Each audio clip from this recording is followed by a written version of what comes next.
Hi everyone, welcome to the Lofty Foodies. I'm Zaina. I'm Sonia. And I'm Louise. And today we're going to talk to you about breakfast. A lot of us complained we don't have time to make breakfast. Life gets very busy and it's tough to find time to make breakfast. We're going to prove that you can make breakfast. Tasty, healthy breakfast with a little bit of prep ahead of time. So we're going to start with overnight oatmeal. So, Because you love oats. I hate oats. I absolutely despise oatmeal. So why am I doing this, right? Why am I doing this? So I've hated oats for about many years. I'm not going to say how many years. There was a medical reason for it. I had a skin reaction and the treatment was oat baths, and the smell of oats really made me queasy. And then, but I also have high cholesterol. Like, life is a bitch, and this is one of those bitchy things. And a couple of years ago, I found a recipe for overnight oats, and I thought, okay, I'll try it because I don't like oats. I hate that instant stuff. It's too sugary. It's disgusting. But I thought I'd give it a try, and I was shocked when I liked it. Like, I actually liked the recipe. Oh, but wait, before you do that, I also use this because I'm known for spilling everything. I make jams. Yeah, I make jams. This is a nice wide mouth funnel.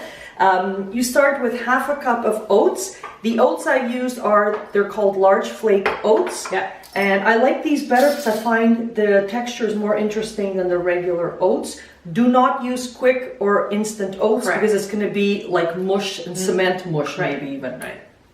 So to that, you need to add liquid.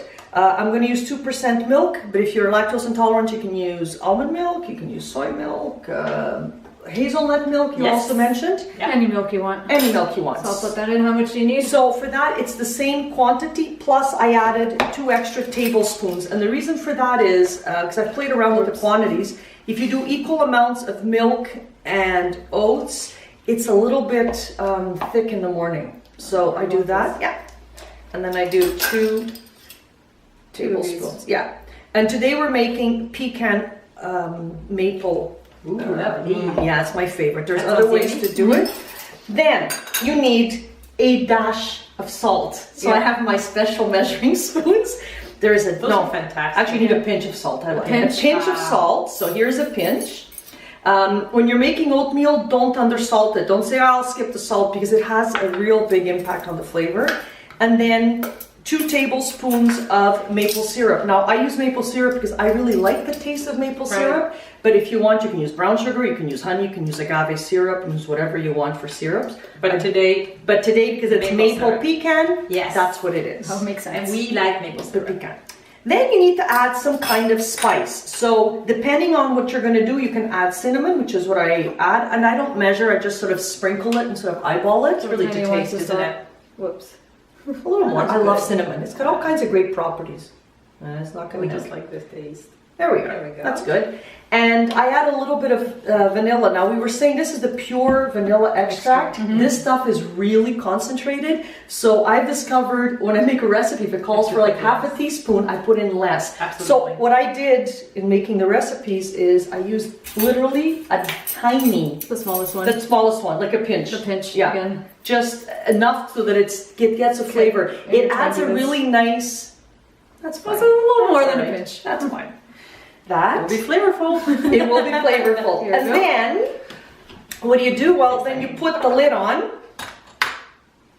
You shake it. Oh, you're put it gonna- in. You're trusting me with I'm this? trusting you with this. Go, Zaina. Go You for shake it up, Shake, shake, shake. Okay. and that's it. And then you put it in the fridge overnight. The next morning, this is what your oatmeal looks like. So at this point, you just scoop it out into a bowl. I just have a question for you though. What exactly does oatmeal do that lowers cholesterol? Because I know they've done all kinds of studies that it lowers cholesterol. It Why? does? It does. Okay, so do you know there are 2 types of fiber? No. Okay. Yeah, soluble fiber, which is good for lowering cholesterol. Insoluble fiber, that's what you want to Be keep regular. yourself regular. Oatmeal is a soluble fiber. Okay. And having that in your bloodstream just picks everything up that's in there, including cholesterol, and that's what it decreases cholesterol. Okay, cool. Now you know. All right. Cleans the pipes. Cleans the pipes. Yeah, that's a good way of putting it. So to add to this, because I wanted to amp up the nutritional aspect of it, I'm going to add some hemp hearts and a little bit of flaxseed.